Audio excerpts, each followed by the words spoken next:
Hi students, this is session 2 of Getting to Know Plants. Students, you know that we discussed about the parts of a typical plant, and we also discussed about the different types of plants that we see around us. So we discussed this in the previous session. In today's session, we will continue this lesson and we will learn about root system. So let us start with this session. Yes, root system. First of all, we should know that what is meant by root system. Yes, the parts of a plant that anchor plant to the ground and remain under the ground. That means the roots form the root system.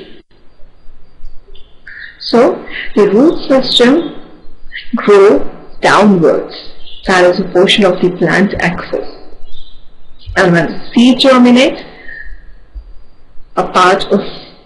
there is a part of the plant which comes out and it elongates to form primary or the taproot, and it gives off lateral branches like secondary and tertiary roots, and thus forms the root system.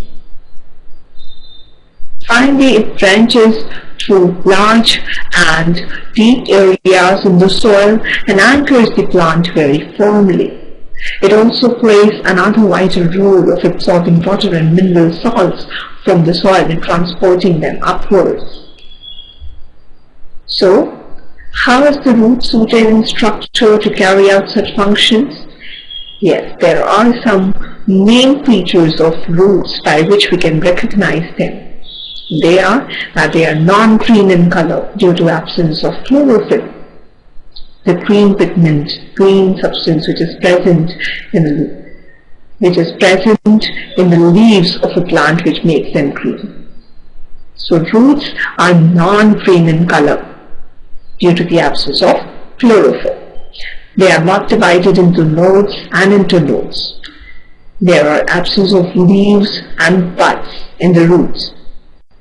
There are only root hairs in the roots, and they grow towards gravity. They grow towards water, and they grow away from light, basically sunlight. So these are some of the characteristics or features of roots by which we can recognize them. So based on this, root systems are mainly of two types: taproot system and fibrous root system. So first, we will discuss about taproot system. Yes, in the taproot system, a single root called the primary root comes out from the seed after germination. So these taproots are called true roots. This is a picture of taproot. This is a taproot system. So these taproots are called true roots because a single root called the primary root comes out from the seed after germination. So this we can consider as primary root because this is the single root, and rest of them are the secondary roots. So later on there are smaller roots called lateral roots, means the secondary and tertiary roots which branch out from this primary root. So these roots are the lateral roots which are smaller than the primary root, which is a single root, and these are some of the root hairs which branches out of secondary roots. So there are some examples like mango, neem, pine, shisham, pea, carrot, radish, turnip, beetroot, etc. These are some of the examples of plants in which taproots are found. So how can we define taproot system? Yes, it is the root system that develops from the main organ of the plant and continues as the primary root, which gives off the lateral roots. They provide very strong anchorage as they are able to reach very deep into the soil. So it is the main root system of such plants like gram, China rose, neem, etc. So it is the primary and the main root that develops from the organ root, which bears many branches and remains underground. So it is usually found in these types of plants like sunflower, mustard, carrot, mango, etc. Right? So this was about one system, the taproot system. Now we will discuss about another root system called fibrous root system. So fibrous roots grow from the base of the stem and they have a bushy appearance. Here is the picture of fibrous root system. Here you cannot see or you cannot distinguish between the primary and the secondary roots like taproot system, because these are the roots that grow from the base of the stem and have a bushy appearance.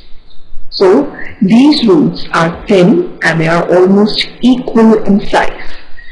Like grass, maize, wheat, onion, sugarcane and rice, they are examples of plants in which fibrous roots are found.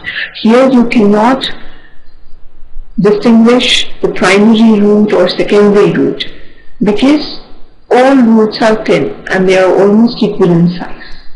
This is the main difference between fibrous roots and taproot.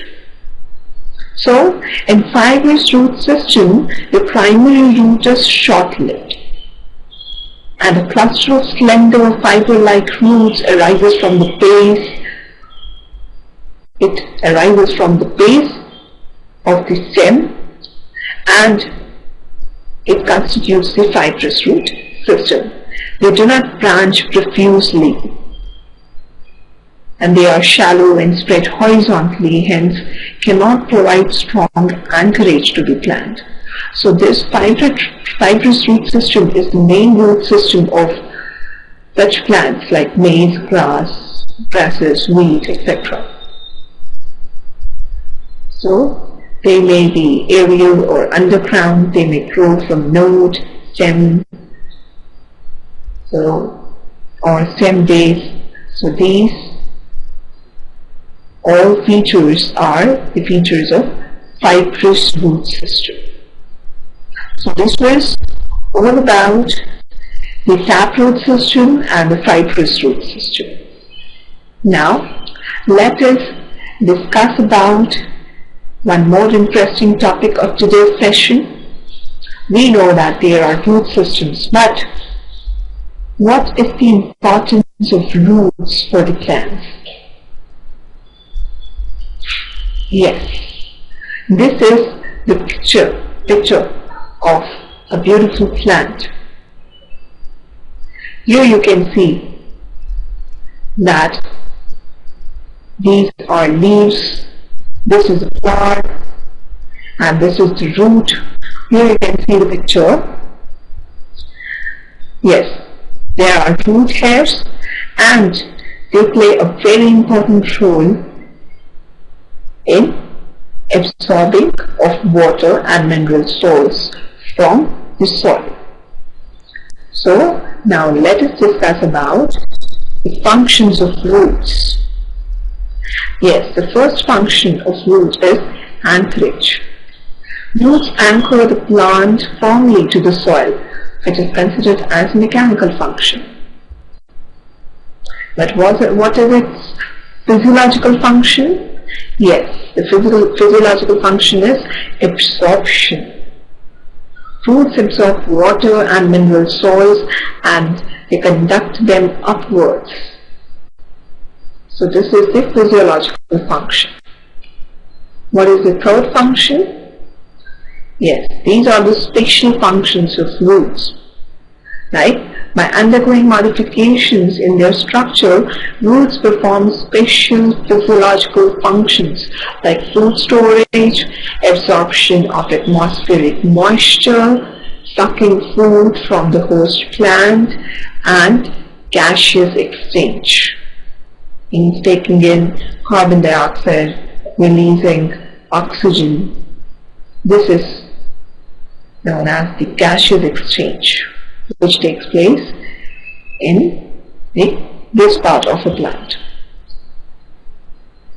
Even there are other special functions like exchange of gaseous exchange, and mechanical functions like floating, that is, it provides buoyancy to the plant, it has stronger anchorage, and it's useful in climbing.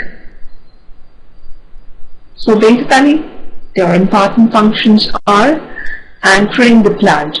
Root helps to anchor the plant, and root helps the plants to absorb water and nutrients from the soil, which are essential for their survival. Even it is very important, its important function is preventing soil erosion. Means roots help to bind the soil particles together, thereby preventing them from being carried away by water or wind. And sometimes roots are modified to perform various other functions such as reproduction, nutrition, etc. Students, here I would like to discuss a fact with you. Yes, one amazing thing with you, that desert plants have relatively longer roots because they penetrate deep into the soil in search of water. So they have longer roots, whereas other plants have shorter roots. Right? So this was all about the root systems, the taproot system and fibrous root system, and we also discussed about the functions of the roots.